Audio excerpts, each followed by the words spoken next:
All right, cool. Yo, it's Huggy and Vassy in the Bloodworks live studio. Thank you for being here today. Really appreciate your polka dots. Thank you. Those are nice polka dots. Thank you. Have you ever like sat on a plane with this polka dot dress on and like tried to connect the dots in your brain? No. There'd be cool patterns. I would, yep. There would be some cool stuff. It would Absolutely. be really cool. Yeah. Or you just ruin your dress. I'm like one of those people that has a pen or like a Sharpie on them all the time. One, because they run through my laundry and like it'll explode in the washer and dryer. Or I could just like use them to draw. Like I got something right here now. But wait, you're not good at adulting. I'm not good at adulting. On the rare chance that I have it. What do you do then when it leaks? You have to wash it, no? Yeah, but it just stains everybody else's clothes. It gives it that cool tie-dye look. Yeah. Okay. You got to be fancy like that. You got to create your new endeavor, which is putting Sharpies in your pants and letting them wash. Yeah, let them wash. Let them wash. It's a cool little effect now. Yeah, you know, it's cool. People pay a lot of money for that stuff. 100%. Just throw a Sharpie in the washing machine and you're done. People pay a lot of money for holes in their pants too. And then people upstairs in our building are like, you know, you got holes in your pants. I'm like, yeah, it's fashion, dude. Yeah. Fashion forward. $200 pair of jeans. When you could just cut them, throw in the washing machine. Yeah, and put some. Dude, yeah, you're coming up with something. Yeah, no, we're gonna start our fashion line. Yeah. What are we gonna call it? I don't know. The Vassy Empire. No, I like Huggy. I think we have to use Huggy. Well, it's already taken. We really can't use hugs, it. Yeah. Hugs, yeah. Hug the Vass. Vass, you matey.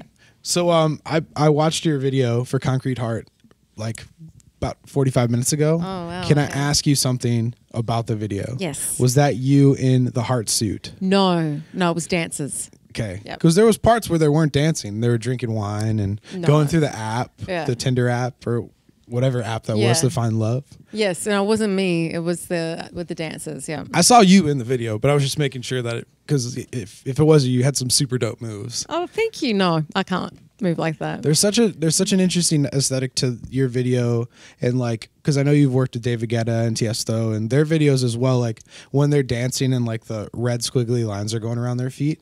I think it all has like some type of vibe to it, and I think your video really captures that as well. So I really enjoyed the song and the video. Thank you. So I appreciate you in every way. You know, I was wearing that's really sweet. Wow, Huggy. Yeah. I think we need a hug after this.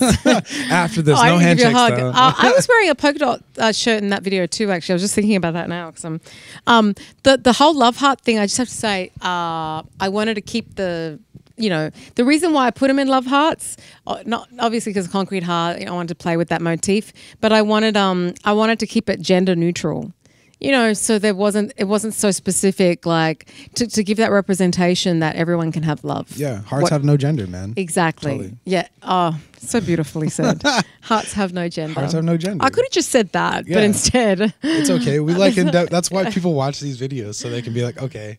That makes sense, and that makes sense. Yeah, but that was concise, and it just, elaborate. I had to elaborate something, and I still didn't get the punchline, but you just got it in like 3 words. I'm sorry, I didn't mean to take your punchline. No, I like it. That's another thing I'm going to bite from you today. Bite. I like that term. She's biting everything I'm feeding her. Steal from you. Yeah. So what was it like working with David Guetta? And because when Bad dropped, there was a couple other songs kind of in that realm, and I didn't even put 2 and 2 together that you were the vocal on Bad. Yeah. Because it's pitched up. Well, okay, so we did that. That actually wasn't Guetta. Everyone asks about that. Yeah, Bad was huge, had over 1 billion streams and went platinum 14 times around the world. So it was a big record. 14 times? Isn't there another color after platinum that could have went? Jeez, like give them the red, bro. I know, right? But no, we did that. That was kind of us messing around the studio because originally when I wrote that song, I got in the studio with Salt and Ed Shepherd, who are these 2 Canadian producers, very talented guys, and they had just done a remix for me for a record of mine that hit #1, which was a song that also was the big trailer theme song for the Disney film Frozen. But I did like a dance version of it, and it went #1. So when I was working with them in the studio, I had this other idea, and I laid it down. But we were trying to do these old school like hip hop effects. It took a whole life of its own, and we kind of like did this whole thing where you slow the vocal down, you do this, you do that, you do all this stuff. And then that's the effect we got. So when Guetta heard it, actually, it accidentally got in the hands of Guetta. That wasn't my doing.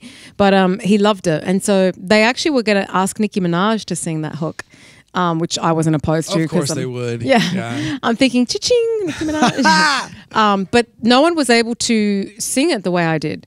And I guess they fell in love with it, and everyone just decided they wanted to keep me on the record, which was awesome for me, obviously. I'm glad. So. I'm really glad. It's a Thank good song. you. That video, the animated zombie video, was pretty dope. dope. Yeah, dude. yeah. I must have watched it like 100 times because Yeah. when it came out, like, how was that? 2013. That was a long time ago. 14. 14. 15, 14. It's just like 15, I hadn't seen really anything like that. So I'm glad you're on it. I'm glad I found out that it was you because I don't really pay attention to aesthetics, which is my fault. Thank you. So what's it? Did you get to work with That's David very Guetta? adulting of you. Oh, thank you. Adulting is the theme today, people, ladies and gentlemen of the audience, the two people over there. Yeah. Tell them what it means, though, so they know. Adulting is like anything you do as an adult: paying bills, doing laundry, anything with your car, gasoline, filling up the tank when you are going up and down the highway and you only have a little tiny bit of gas left, and you're hoping your friends watch your Instagram story because you don't like talking to people on the phone. What? Please save me! I'm on the side of the road. That's adulting. You should try it. Okay. But you should let me know how it is because I'm definitely not fucking adulting. I'm good. You're interesting. A. B. I'm gonna try that, but I'm feeling no one's gonna. They're just gonna leave me hanging. I don't even have a car. I hate driving. You live in Australia? No, I'm in LA, but I don't like driving. Driving in LA is the worst. Yeah, you want to kill yourself. Yes, Yeah, I lived there in my car for about a year, Yeah. and you just can't drive anywhere, man. I'm over it. I like to just Uber everywhere. Yeah. I like someone to drive me somewhere. Uber everywhere. What was it like working with David Guetta? Did you get to work with him, or was it just email? It was cool when so when I had met him, he had the record and he had a chance to work on the production. So when I first met him at Atlantic Studios, he was so excited about the record, and he was like a kid in a candy store. He's a nice dude. Well, he's always been nice to me. Yeah, I've talked to him like a couple times on the phone, and he's just like he's a happy soul. Yeah, you can just tell. He's very French in a lot of ways. He's Yeah. like, so he goes, I was thinking, and and I speak French, so we were talking in French actually. But it was really cool. And then when he first played it to me, actually, I died. The production was a bit different, and it had will.i.am from the Black Eyed Peas in the verses. So I mean, I was on the floor dying, just saying to myself, "Oh my God, I'm set for life, and this is awesome." And I'm set for life. at the last minute, everything changed. Showtech came in and it went down that EDM road. So I was like, dude, what's going on? Why? But it was awesome, actually. It became a huge anthem. Good. He's really cool. He knows what he knows what he wants. He's very, Guetta's like, he knows what he wants. He knows what he likes. He's very, specific about stuff. Yeah. Well, when you produce, do you know what you want and what you like, or does it change all the time? No, I do. I know. I don't know how to always communicate it because I'm not like a tech person and I'm not a hands-on either. But I'm involved in all the production on everything I work on, and I voice out the drops. I voice out a lot of things. I hear instruments. I just hear the chord progressions, and I always work with people that are receptive and can work with me. Okay, I need you to do a boop boop boop boop boop boop boop boop boop, and then a boom, and that's when the drop is. I work with a lot of people A little bit like that. I work with a lot of people that are like that, and they're just like, yeah, we need more of a womp womp, and I'm just like, just do it in the microphone, and maybe we can make it sound cool. We can resample it. I'm a big tech nerd. I sit in my apparently I sit in my room or where I live 90% of the time after I get off the radio, and I just work on music over and over and over again, and it's just like people just kind of come down and they're just like, what are you doing, dude? Because some people don't realize like it takes a long time. And even to like get good at it, like I was reading something somewhere, it takes 10,000 hours for you to be considered a professional at something. Right. And I'm not a professional in any way, but I've vasted the over 10,000 hours because I don't have a life.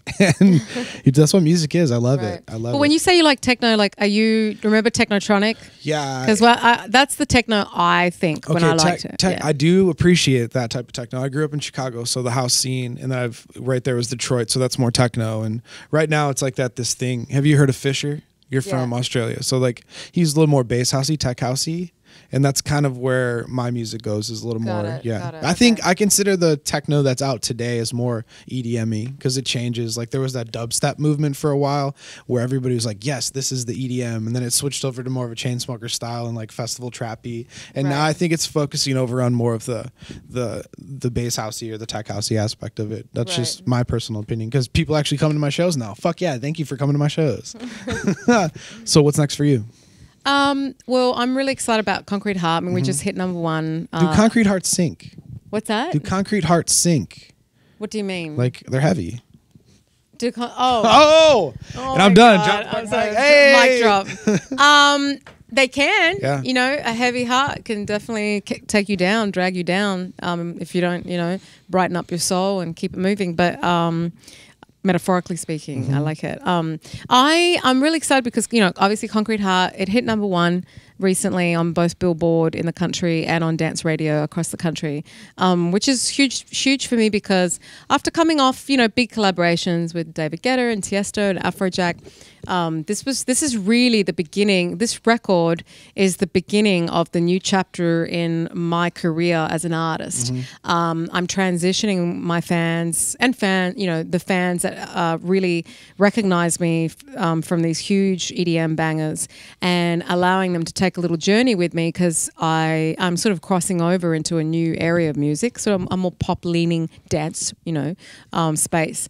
And I want to give the fans a chance to take this journey with me now. So the next few records that I'm going to be putting out are very authentically Vassy records, the kind of stuff that I want to write about, and you know, the production that I want to hear. And so I'm a little in a self-indulged moment right now, and I'm enjoying it. Yeah, it's okay just to be focusing on self-indulged. myself to make some. You should. You know, it's okay to be it's a cool self-indulged. time right now artistically. When you started living in LA, did they ever like involve you with? Because I lived out there too, and I was writing for Universal, and they would put you in like a room. For a couple days for these writing camps. Have you ever been involved with a writing camp? Yeah, so I'm opposed to writing. I'm not into writing camps, and I have had those experiences where, of course, everyone bombarded me after Bad because I wrote Bad and it was a huge hit and it made a lot of money, and now everyone wants me to write another Bad. So I got a little bit of that, but as soon as I saw some things that came out of it that were not good, like people were taking my ideas. Yeah.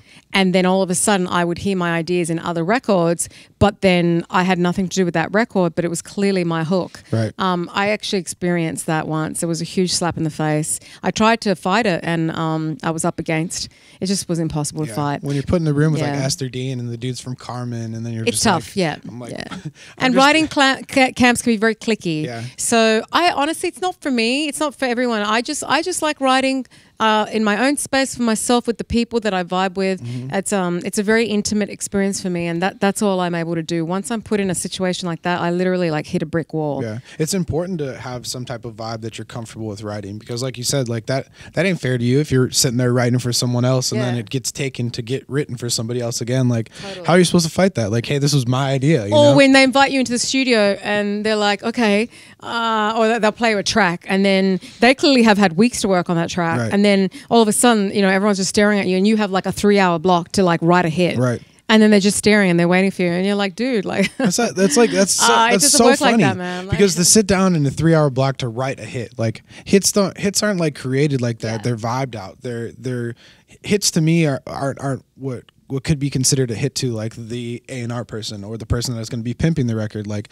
a hit to you is going to be different than a hit to them. They just want to. I was literally in a situation where the Britney Spears Till the World End song dropped in a writing camp, and people came in and they were like, we need to switch everything that we're doing right now and make a song with the dubstep drop. And hopefully hopefully we can pimp, because like people just like to follow what's cool, I guess, or find the trend or hop on that trend. And it's just kind of like those writing camps and style out there. That's why I wasn't a huge fan of LA, because you really can't find your vibe there, because everybody kind of wants something like that from you. But I enjoy your vibe, so continue doing what you're doing. Do whatever you want to do, dude. Thank you know, you. If you want to just draw some polka dots, if you want to do that. I think what happens is though, when you've had success and you've had it in a kind of, not, I don't want to say like, you know, back-to-back sequence, but then you establish this kind of level of credibility, and then, you know, of course, maybe if you're in a bit of a better financial position, but I think then you have the luxury to kind of call the shots. Totally. And just be like, nah, I'm good. And I have a studio at my home now, so I actually have engineers come to my place, and I just like to do things organically at this point. Like, I don't want to feel pressured. As you should. So with that said, do you have any advice for the younger producers that are up and coming that want to be you? Well, find their own persona. mean, yeah, you gotta put that time and work in, you know. And we've all been there, done that. I was on a panel the other week for Wave, and there was over 150 people that showed up, and I was sandwiched between one of the founders of TikTok and one of the big CAA agents that has chain smokers, and I'm sitting there between them, and the questions that were coming up, and of course there was a lot of people out there like trying to get publishing deals, trying to this, trying to that, and I was trying to give just real like solid, legit like keeping it real shit type advice. Yeah. So, but yeah, it just comes with, honestly, you got to put the work and the time in. Like, I mean, you just have to. And if you really want to do something, I always say there's no plan B, you just have a plan A. You make plan A work. As soon as you've got a plan B, you're compromising plan A. It's not going to work. So that's always been my philosophy. And rejections, I always say rejections are simply redirections. So look at them as blessings, That's a bumper sticker. So there we go, mic drop. Oh, crap. That was All right, see you later. She's out. Thank you for your time. Have you ever thought about coming out with your own line of creams for boo-boos called Vaseline? That's awesome. Yeah, I think everybody's witnessing this right now. Yeah. Vaseline should be a thing. Are you going to want 10%? Don't leave without signing this document I have in the back. An NDA. That's a really cool idea. That's a good promo. And thing. you know what? I like Vaseline, and you know what I use it for? Again, one of my quirks. When I get on flights, I'm a little. My boyfriend thinks I'm, messed up in the head, but I wear the face masks, and I do it because, as a singer, I want to protect my. I don't want to be exposed to germs, but I actually, when you keep a lot of moisture. When you wear a face mask. And that moisture that's coming from your body goes back in, so you keep your vocal cords really moist, actually. So there's two benefits. But if you don't have a face mask, you get Vaseline and you put it in your nostrils, and it prevents you from getting that dry air from planes. Try this at home, kids. Yep. Try this Vaseline. It's actually really effective. Yeah, coming to Walmart's everywhere for your nostrils to keep your vocal cords lubricated. I love it. Lube your vocal cords, dudes. Okay, use the Vaseline, dude. There's so many things we could do with this. Yeah, seriously. Oh wow, she thinks I'm so weird. It's a great moisturizer too, and it's good for scarring. Yeah. It was back in the day. My grandfather was clearly in the mob. This dude used to put Vaseline in his gloves, and he used to have the softest hands. It's really good for cuticles and cuticles. Yeah, like keep your your nails nice and not dry. Whatever. Do you bite your nails? No, you clearly got good nails. I bite my cuticles. I do. Oh, nice. Yeah, cuticles. I love that word. That's my word of the day. Before we dip, I have a game. Okay. Cool. It's called Vassy or Nasty. Oh, shit. Okay. Damn. Whoa, we're creative over here. Okay. Okay, Vassy or Nasty. People not washing their hands after they use the bathroom. Nasty. It's nasty, right? Yeah, totally. I catch people all the time out here. I'm like, dude, what takes 10 seconds to wash your hands? Yeah. Okay, Vassy or Nasty. Holding the door open for strangers. Oh, that's Vassy. Yeah, you have to. Yeah. Right? I like that. And sometimes when you don't, I almost feel like they're being super rude. Like, I'm only 2 steps behind you, bro. Now just the glass just hit me in the nostrils. And I got all this Vaseline on my nose, so my nostrils hit the door. And now it's someone has to get clean. Yeah. Who's going to clean this? I know, it's a domino effect. Vassy or Nasty? Swimming in public pools. I want to say nasty, but then I don't know, like I have a pool. I don't know. No, I looked at Vassy. That's too OCD. Yeah. Well, because check this out. Like I was in Las Vegas watching the Chainsmokers at the Wynn. And that was the nastiest public pool. Well, you didn't specify that. I didn't know if I had There's no way in hell. Vegas pool parties, forget it. Yes. You have like 500 people in that pool. Yeah. Half naked, drunk. Yes. You got chlamydia of the feet at that point, dude. Okay. Last one. Eating food off the floor, Vassy or Nasty? 3-second rule. Okay. I heard this earlier. She was talking about a 3-second rule. It depends where it's fallen. You know what I mean? If it's in the comfort of your own home and you're someone clean like I am, it's going to fall off. It fell off the plate on the table, and that's not a big deal. Yeah. It's a table. Especially peas. If those fall off the plate, then you technically peed the table. Hey! Dad jokes on deck. Oh, I thought that's how we were going to exit. Well, I appreciate your time and goofing around with me. I think you're awesome. Good luck with everything. Thank you. Yeah. I think you're awesome too. Vassy, everybody. Yeah. High energy. Should we hug it out? I should think so. Aww. Well, now I want to hear your stuff. Oh, yeah. Okay.